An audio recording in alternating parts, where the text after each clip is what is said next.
ज़्यादा हो टचवुड। ठीक है, तो आप एक रील के लिए 1 लाख फॉलोअर्स पे कितना चार्ज करते थे? मैंने जैसे बताया कि मैं वन प्लस पे जब था तब 1-2 लाख तक तो मुझे खुद ही रियलाइजेशन नहीं थी, और ये अक्सर हमारी ऑडियंस को भी नहीं होती कि आपको इस पॉइंट पे कितना चार्ज करना है ना। जब आपके पास ब्रांड आने लगते हैं, एजेंसीज आने लगते हैं, वो नेगोशिएट करती हैं, तब आपको पता लगता है। तो जब मेरी पहली ब्रांड डील हुई थी वो हुई थी 70,000 की।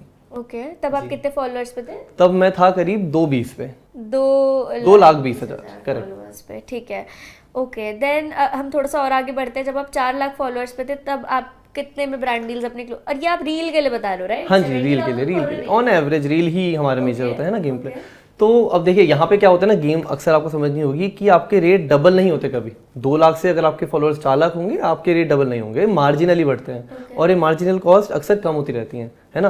तो अगर आप 2 लाख पे 70 ले रहे हैं, तो हो सकता है आप जब 4 या 5 पे पहुंचो तब भी आप 1 या 1.5 ही ले रहे हो।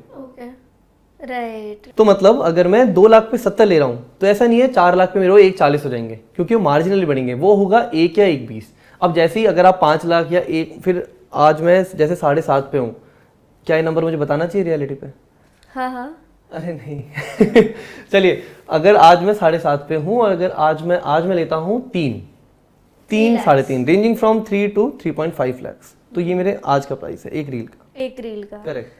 राइट। तो अब इससे हमें क्या इनपुट मिलता है कि अगर आप 7 लाख फॉलोअर्स पर हैं, और एक बात आप छोटी सी और बता दीजिए, आप महीने में कितनी ब्रांड रील्स कर लेते हैं ऑन एन एवरेज? 12 महीनों का एवरेज अगर आप देख तो।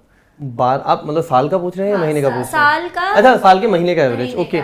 तो अगर आप ऐसा एवरेज लेंगे तो मैं 2 या 3 करता हूँ। 2 या 3। तो अगर हम लीस्ट भी ले 2 रील्स, अगर Bhanu as an influencer who's at 7 lakh followers 2 reels करते हैं, मतलब इन अ मंथ ही is earning around 6 to 7 lakhs। तो ये वाली फिगर आप ले सकते हैं अगर आप स्टार्ट कर रहे हैं कि अगर आपका एम 7 लाख फॉलोअर्स तक पहुंचना है, 8 लाख फॉलोअर्स तक पहुंचना है। अच्छा, इस कड़ी को अभी रोकते हैं। अब रिया जी आप बताइए आप हैं अभी 3-3.5 लाख फॉलोअर्स पे, तो अब आप बताइए आप कितना चार्ज करती हैं? तो बेसिकली बिकॉज मेरा खुद का एक एडटेक ब्रांड है, तो मेरे को थोड़ा सा पिंच कर जाता है ब्रांड से ज्यादा पैसे मांगना। अच्छा। तो इसलिए मैं इतना चार्ज नहीं करती, but number of brand deals मेरी आप वॉल्यूम में खेलती हैं। हाँ, तो हम अब वही वाली बात है, या तो आप अपने आप को पोजीशन करो as a very valuable creator कि नहीं मैं तो इतने से नेगोशिएट ही नहीं करूंगा, जैसे भानु अपने आप को पोजीशन करते हैं कि मैं 3 लाख रुपए से कम में रील नहीं करूंगा। अब आप लोग ये सोच रहे होंगे कि यार एक रील बनाने में 10 मिनट लगता है, 15 मिनट लगता है, 3 लाख रुपए कोई क्यों चार्ज कर रहा है? वो पैसे अपने वक्त के चार्ज नहीं कर रहे, वो पैसे चार्ज कर रहे हैं अपनी मेहनत के, जो उन्होंने इतने महीनों तक करी है उस ऑडियंस को बिल्ड करने के लिए। अब कमिंग टू माई पॉइंट, तो मैं ब्रांड से 3.5 लाख फॉलोअर्स पर आई charge around 1 lakh 1.2 lakh for a reel, 30,000 for a story, और ऐसे ही पोस्ट वगैरह के लिए भी आप इसमें वो कर सकते हैं। But the number of brand deals I do because I negotiate a lot, वो ज़्यादा है। तो वो जैसे मैं 4-5 ब्रांड डील्स हर महीने कर लेती हूँ। अब people who want to become a career creator, उनके लिए बहुत बड़ा एडवांटेज है, करियर नीश में बहुत कम लोग हैं। So if you are planning to become a career creator, तो नंबर ऑफ ब्रांड डील्स आपकी बढ़ेंगी। तो this is the analysis which you have to do. अब टेक में बहुत सारे क्रिएटर्स हैं, बट टेक में वुमेन क्रिएटर्स है ही नहीं। तो अगर आप एक लड़की हो जिसको टेक रिलेटेड रील्स बनानी है, तो इसमें बहुत अच्छा स्कोप है, क्योंकि अगर ब्रांड को 8 लड़के ले रहे हैं तो शायद वो 2 लड़कियां भी ले, इररिस्पेक्टिव ऑफ आपके फॉलोअर्स कम हो तब भी आप उनसे अच्छा चार्ज कर सकते हो, राइट? तो it all depends how you want to position yourself. अब अगर देखा जाए, भानु भी अपने एंड पे काफ़ी अच्छा अर्न कर रहे हैं और मैं थोड़ा कम चार्ज करके भी अपने एंड पे अच्छा अर्न कर रही हूँ। सो इससे हमारा क्या कंक्लूजन है? इंस्टाग्राम से आप पैसे कमा सकते हो, डेफिनेटली कमा सकते हो। इंस्टाग्राम आपको पैसे नहीं देगा, आपको पैसे देंगे ब्रांड्स के सामने आपको खुद को कैसे पोजीशन करना है, that is up to you. बहुत सारे कैलकुलेटर्स भी आपको मिल जाते हैं गूगल पे जो आपको बता देंगे इतने फॉलोअर और इतनी रीच पर आप इतने पैसे ले सकते हो। अब ये ब्रांड पे भी डिपेंड करता है। अब ये वाली रील अगर कोई ये वाली क्लिप अगर कोई ब्रांड्स देख रहे हो तो शायद उनको अच्छी ना लगे, बट हम इन्फ्लुएंसर ब्रांड को देख के बहुत पैसे देते हैं। कोई बहुत टॉप नॉच ब्रांड आ रहा है, ज़्यादा पैसे कोट कर देंगे, कोई स्टार्टअप आ रहा है, कम पैसे कोट कर देंगे। तो वो एक बफर रहता है जिसमें हम लोग स्विच, बल्कि अक्सर ये उल्टा तब हो जाता है जब फंडिंग का सीजन होता है। अक्सर जब देखा जाता है स्टार्टअप वर्ल्ड में विंटर सीजन होता है, तब फंडिंग नहीं उठती ज़्यादा। जब बल्कि स्टार्टअप ही तब बेटर पे करते हैं जब स्टार्टअप फंडिंग उठा चुका होता है, क्योंकि तब वो अपने बिल्कुल प्रमोटिंग स्टेज में होता है। उनकी मार्केटिंग का सबसे ज़्यादा बजट ही इन्फ्लुएंसर मार्केटिंग में चला जाता है। मैं यहाँ ना कॉन्फिडेंस छोटे क्रिएटर्स को देना चाहता हूँ, क्योंकि वो अक्सर होप लूज कर देते हैं। अगर आप एक छोटे क्रिएटर हैं, नए क्रिएटर हैं और इस जर्नी में शुरू कर रहे हैं, आप ना अच्छा कंटेंट अगर बना रहे हैं तो सच बताऊं तो आपके पास फिर भी काफ़ी कमाने के मौके मिल जाएंगे, क्योंकि आपकी विजिबिलिटी कैसे बढ़ेगी, आपको बड़े क्रिएटर्स देखेंगे, आपको ब्रांड्स देखेंगे, तब वो आपको ये रीच आउट करेंगे कि आप प्लीज़ हमारे लिए वीडियोस बनाओ। अगर मैं भी एज अ भानु पाठक मैं चाहता हूँ कि मेरे से कोई को एक्टर आ जाए मेरी वीडियोस में कुछ प्ले करने के लिए, या मैं मान लीजिए कुछ अलग ही पेज बनाना चाहता हूँ और उसमें कुछ अपना क्योंकि अक्सर देखा जाता है इन्फ्लुएंसर या यूट्यूबर्स एक पॉइंट पे पहुंचने के बाद अपना एक बिजनेस वर्टिकल निकालते हैं, तब मैं ढूंढूंगा एक चेहरे को। वो चेहरा मैं कोई बहुत फेमस नहीं ले पाऊंगा क्योंकि वो मेरे बजट में नहीं होगा और वो भी नहीं चाहेगा वो मेरे नाम के साथ जुड़े, तब मैं ढूंढूंगा अपने ही नीश के अच्छे बडिंग क्रिएटर्स।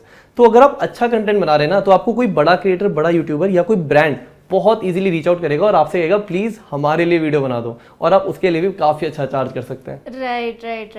ये एक बिजनेस ओनर के एंगल से भी काफी अच्छा एंगल है। तो Bhanu will conclude the creator part with something जो है कि आप ब्रांड डील्स से तो कमा सकते हैं, बिल्कुल, पर what are the other ways in which you can monetize your content. थोड़ा सा मैं भी इसमें ऐड करना चाहूँगी। एक बहुत अच्छा तरीका हो सकता है, आप किसी फील्ड के बादशाह हैं, आपको कोई फील्ड की बहुत अच्छी नॉलेज है, तो आप उसमें अपने फ्री वेबिनार्स निकालिए। आप स्टोरी डालिए कि मैं ये फ्री वेबिनार करा रहा हूँ, आओ मेरे से सीखो। आपने स्टोरी डाली, आपकी स्टोरी से 1000 लोग फ्री में आ गए। हमारे देश में फ्री में कुछ भी दोगे लोग आएंगे। फ्री में आपने 1000 लोगों को इकट्ठा करा। अब क्योंकि आप उस फील्ड के बादशाह हैं, आप उनको जूम पे एक सेशन दीजिए फ्री में और एंड में करिए अपना मेन कोर्स पिच कि इसी चीज़ को मैं इस 10 दिन के कोर्स में बहुत डिटेल में सिखाने वाला हूँ। तो अगर आप मान लीजिए आपने अपने कोर्स का प्राइस रखा 5000 रुपये और उन 1000 लोगों में से बहुत ही कम परसेंटेज 50 लोग कन्वर्ट होते हैं, तो भी आप उस एक मास्टर क्लास से 2.5 लाख रुपए कमा सकते हैं जी। और ये फॉरेन में अक्सर लोग पता है यही करते हैं। फॉरेन में हर नीश का बंदा जो काम कर रहा है ना वो उसका कोच बन चुका है। इंडिया में भी कोच कल्चर आया नहीं है। आप देखेंगे कि अक्सर इंडिया के जो फ्रीलांसर्स है ना वो कोच ढूंढते हैं। हम सोचते हैं कि कोचेज हैं कहाँ, आप किन्हें ढूंढ रहे हो, ट्रेनर्स को ढूंढ रहे हो जिम वाले, या किसी और को ढूंढ रहे हो, मतलब किसी नीश के एक्सपर्ट ढूंढ रहे हो, क्योंकि वो इंडिया में नहीं है। हाँ। ये कल्चर फॉरेन में बहुत पॉपुलर है। वहाँ पे जो बंदा जिस चीज़ की एक्सपर्टीज रखता है वो 2000 फॉलोअर्स के साथ भी शायद हमसे ज़्यादा कमा रहा है, क्योंकि उसके पास वो रेलिवेंट ऑडियंस है जो उसे पे कर रही है। Correct. Right. So Bhanu, as we conclude this session, to end it on a lighter note, मुझे आपसे एक सवाल जरूर पूछना है कि being a guy with so much followers, is it easier for you to approach girls या to impress them now? काफी डीप, पता नहीं डीप क्वेश्चन नहीं है तो अच्छा, क्वेश्चन का आंसर ये होगा कि अब अप्रोच करने की जरूरत ही नहीं पड़ती। right. जी। Great. बाकी मेरे घर वाले भी देखने वाले हैं तो शायद एक सीमा तक जाना चाहिए। हाँ, तो इसमें छोटा सा मैसेज एक ये निकल कर आता है कि अगर आप एक लड़के हो और आपको क्रिएटर बनना है तो काफी अलग अलग बेनिफिट्स भी है उसके। Definitely. Okay, now switching to the business vertical of our podcast.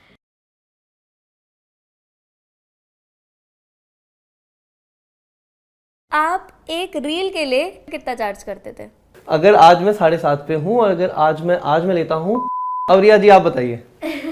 आप हैं अभी 3-3.5 लाख फॉलोअर्स पे। yes. तो अब आप बताइए आप कितना चार्ज करती हैं? 3.5 लाख फॉलोअर्स पर आई चार्ज फॉर अ रील। मैंने एक रील देखी कि इंस्टाग्राम से आप पैसे कमा सकते हो। आप इंस्टाग्राम से महीने के 3 लाख रुपए, 4 लाख रुपए, रील बोनस, ये बात ज़्यादा नहीं, 9-10 महीने पुरानी ही होगी। अच्छा। तो मैंने वो रील देखी और मैंने उसको देख के मैंने सोचा चलो मैं कंटेंट बनाना चालू कर देती हूँ। ठीक है, अब मैं पहुँच गई 2-3 महीनों में ही 0 फॉलोअर्स से 1 लाख फॉलोअर्स तक।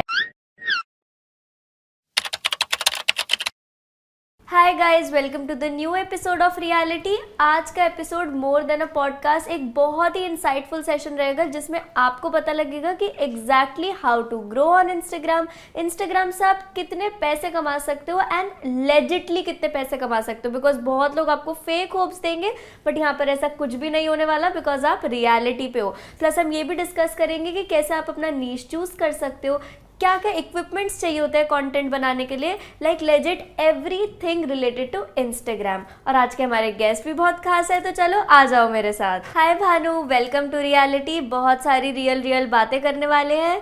कैसे हो आप, पहले ये बताओ। हाय रिया, हाय। मैं काफ़ी अच्छा हूँ और काफ़ी अच्छा लग रहा है। रियलिटी काफ़ी, मतलब नाम में ही कुछ छुपा हुआ है शायद। अब देखते हैं वो क्या छुपा है, उसे तराशते हैं आज। डेफिनेटली।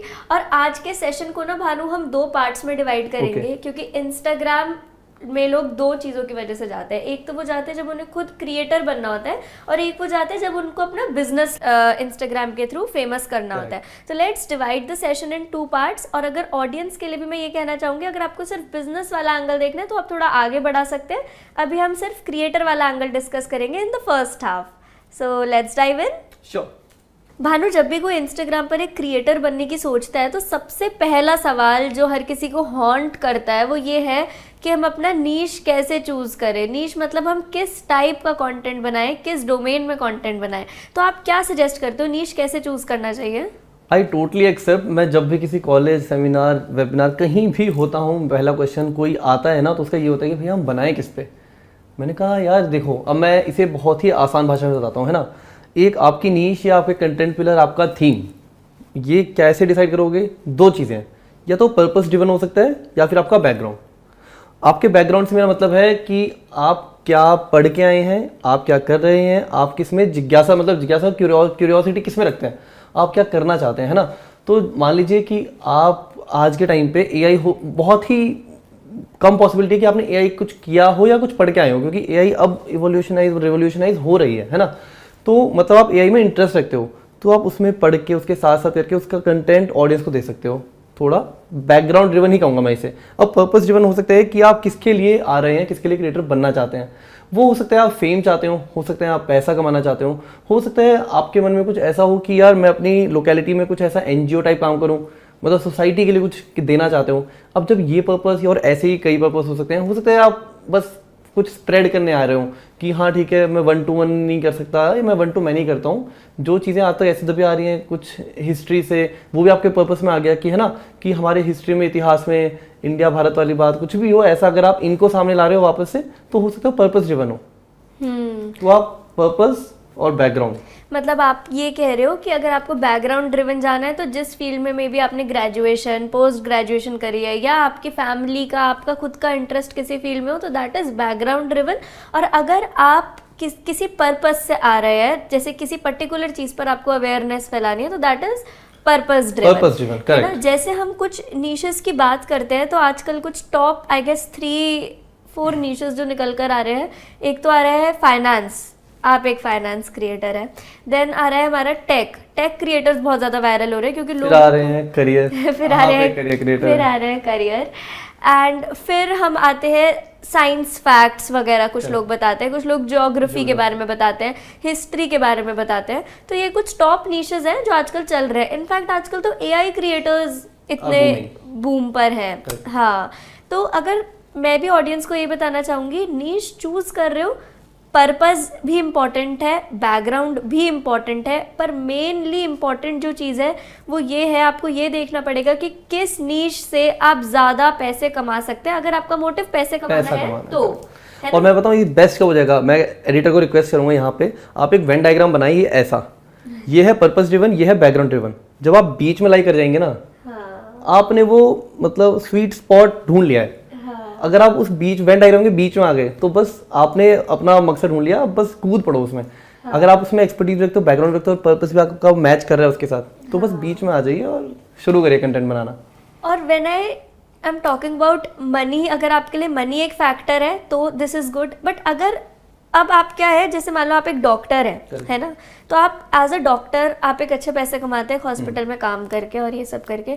बट अगर आप उसी में ही कंटेंट गेम में आ जाते हैं, एक डॉक्टर ही मान लो अपने टाइम में रात को आधे घंटे निकाल कर एक वीडियो बना देता है अबाउट उनके सुबह से रात तक के एक्सपीरियंसेस, कैसे उन्होंने नीट एग्जाम को क्लियर करा, या फिर कौन से फील्ड्स होते हैं, थोड़ा करियर रिलेटेड, थोड़ा उनके प्रोफेशन रिलेटेड, तो उससे वो बहुत ही नेक्स्ट लेवल पे पहुंच सकता है। फिर वो एक डॉक्टर के साथ एक कंटेंट क्रिएटर भी है, जो आपने बात करी बैकग्राउंड ड्रिवन की, और उसके बाद हो सकता है 2-3 इयर्स डाउन द लाइन वो अपनी प्रैक्टिस छोड़कर सिर्फ यही कर रहे हो कि वो लोगों को ही एजुकेट कर रहे हो। और वही है, शायद एक डॉक्टर जब कंटेंट बनाने आएगा वो पैसे के लिए नहीं आएगा, हाँ। क्योंकि वो ऑलरेडी अच्छा कमा रहा होगा, है ना, Right, that we can right, expect. वो आएगा फेम के लिए, वो आएगा और ऑडियंस तक पहुंचने के लिए, वो आएगा अपनी स्टडी को, अगर उसने कुछ नया निकाला है, या वो अगर मतलब बहुत ही जटिल, बहुत ही कठिन, बहुत ही डिफिकल्ट सी चीज़ को बहुत इजीली इंडियन मेडिसिन या इंडियन हर्ब्स में मसालों से सॉल्व कर सकता है। मतलब वो अगर ऐसी चीज़ करेगा ना, या ये स्प्रेड करने आ रहा है या फेम के लिए आ रहा है, तो उसके लिए ये सारी चीज़ें काफ़ी फैसिनेटिंग हो, और काफ़ी डॉक्टर्स ये कर भी रहे हैं। हाँ, काफ़ी डॉक्टर्स कर रहे हैं। तो इस क्वेश्चन से जो हमने निकाला है वो ये है, आप पर्पस ड्रिवन हो सकते हैं, आप अपने बैकग्राउंड ड्रिवन हो सकते हैं। आप पहले चूज़ करिए, आप इसी को ही करियर बनाने आ रहे हैं, या आप अपने करियर के साथ आप अपने करियर को बूम देना चाहते हैं कंटेंट के द्वारा। अगर सिर्फ इसी में ही करियर बनाने आ रहे हो तो आपको मतलब पैसे कमाने हैं तो ऐसा नीश चुनो जिसमें पैसे है, क्योंकि मैंने आपको कुछ एग्जांपल्स दिए, finance, tech, career, science, facts, history, geography. और अगर आप ऑलरेडी किसी प्रोफेशन में है तो उसको सपोर्ट करने के लिए आइए इसमें, और उसमें कंटेंट बनाइए, तो आपके प्रोफेशन को और ज़्यादा सुंदर बना देगा, निखार देगा। राइट। तो भानु, अब हमने नीश चूज कर लिया। अब नेक्स्ट सवाल आता है इक्विपमेंट्स, कैसे कंटेंट बनाएं, क्या खरीदे, क्या इन्वेस्टमेंट है। ये भी एक ऐसी चीज़ है जिसमें बहुत लोग उलझ जाते हैं। किसी को लगता है यार बहुत ज़्यादा पैसे इन्वेस्ट करने पड़ेंगे तो मत बनाओ।